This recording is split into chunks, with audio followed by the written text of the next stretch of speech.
Hi viewers. ఈ temple Ammapalli నర్కొడ గ్రామంలో ఉంది. శంషాబాద్ మండలం ఇది. ఈ టెంపుల్ని పేరు చెబితే చాలామందికి తెలిసి ఉండకపోవచ్చు, కానీ ఈ టెంపుల్ని తెలంగాణ, ఆంధ్రప్రదేశ్ ప్రజలు ఎప్పుడు ఏదో ఒక మూవీలో చూస్తూనే ఉంటారు. ఇది అత్యంత పురాతనమైన టెంపుల్స్లో ఒకటి. 1500 ఏళ్ల చరిత్ర కలిగిన ఈ టెంపుల్ పురాతనంగానే మిగిలిపోయింది. దానిని రీమౌంట్ చేసే బాధ్యత కొంతమంది తీసుకోవడం జరిగింది. అదే ఇక్కడ మనం ఫస్ట్ చూసిన బ్యానరు. ఇది కోనేరండి. ఈ సీతారామచంద్ర స్వామికి కోనేరు ఉంది. ఈ కోనేరులో చాలా సినిమాలు షూటింగ్స్ నడిచినాయి. ఇక్కడ షూటింగ్ చేయడం అనేది ఒక సెంటిమెంట్తో కూడుకున్నది. ఇక్కడ షూటింగ్ చేసిన ఏ సినిమా అయినా super duper blockbuster hit అవ్వద్దని చెప్పేసి దర్శక నిర్మాతల యొక్క అపారమైనటువంటి నమ్మకం. చూడండి, అత్యంత పురాతనమైనటువంటి దేవాలయం ఇది. ఈ శిల్పకళా నైపుణ్యం అనేది మనకు ఇప్పుడు లభించేది కాదు. ఎలాంటి స్కిల్స్, నైపుణ్యాలు, టెక్నాలజీ లేని రోజుల్లో ఇలాంటి వాటిని నిర్మించటం మనకు పురాతనమైనవన్నీ ఇలాంటివి ఉంటాయి, అరుదుగా కనిపిస్తుంటాయి. అలాంటి అరుదు దేవాలయాలలో ఈ దేవాలయం ఒకటి. ఇది శంషాబాద్ పక్క నుంచి ఒక 6 కిలోమీటర్లు పోతే వస్తుంది. శంషాబాద్ మండలంలోనే ఉంటుంది. నర్మట గ్రామం, అమ్మపల్లి. అందుకే ఈ దేవాలయాన్ని అమ్మపల్లి సీతారామచంద్ర స్వామి దేవస్థానం అని చెప్పేసి పిలుస్తారు.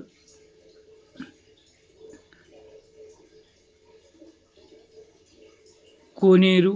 ఈ కోనేరులో అనేక సినిమాలు షూటింగ్ నడవడం జరిగింది. చూడండి, అప్పట్లో పాత శిల్పకళా నైపుణ్యం ఎలా ఉందో, ఎంత బాగా ఉందో చూడండి. ఆ రౌండ్ మొత్తం తిరిగి రావచ్చు.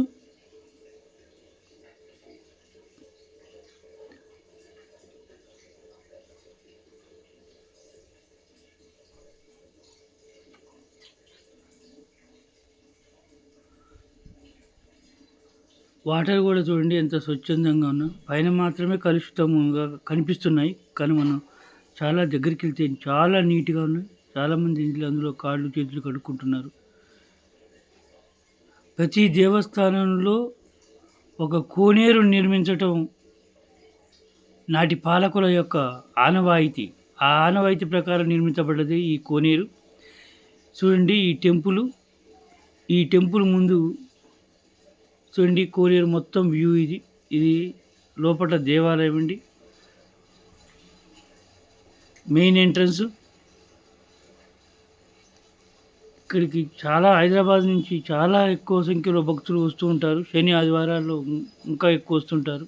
రద్దీ ఎక్కువగా ఉంటుంది ఈ ప్రాంతానికి. శని ఆదివారాల్లో అన్ని ప్రాంతాలలో రద్దీ ఉన్న మాదిరిగానే హైదరాబాదులో వాసులు ఈ టెంపుల్కి కూడా వెళ్ళొస్తుంటారు. చాలా అద్భుతమైన టెంపుల్. మనం ఒక్కసారైనా చూడాల్సింది. ఈ శిల్పకళా నైపుణ్యం చూడండి. శిలలతో చెక్కారు మొత్తం. ఇదంతా శిలలతో నిర్మించబడింది.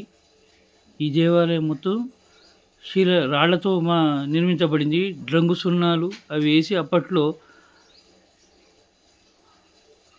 సున్నాన్ని గ్రైండింగ్ చేసి సిమెంట్గా తయారు చేసి మార్చారు.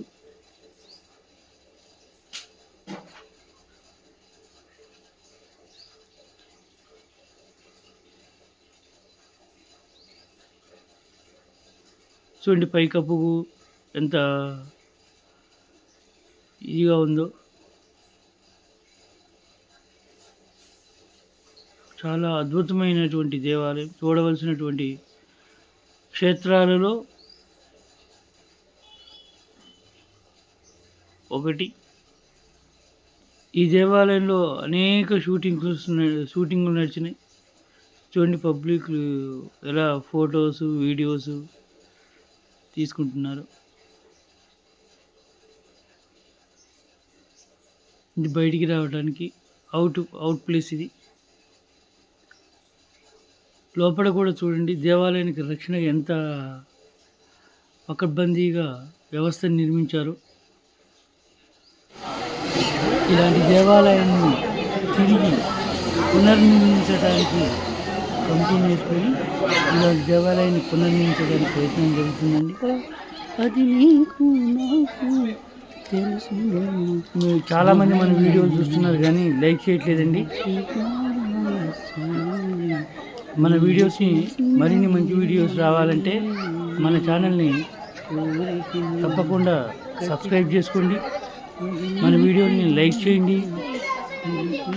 ఇలాంటి మంచి దేవాలయాలు చూడంటే మన ఛానల్ని సబ్స్క్రైబ్ చేసుకోండి.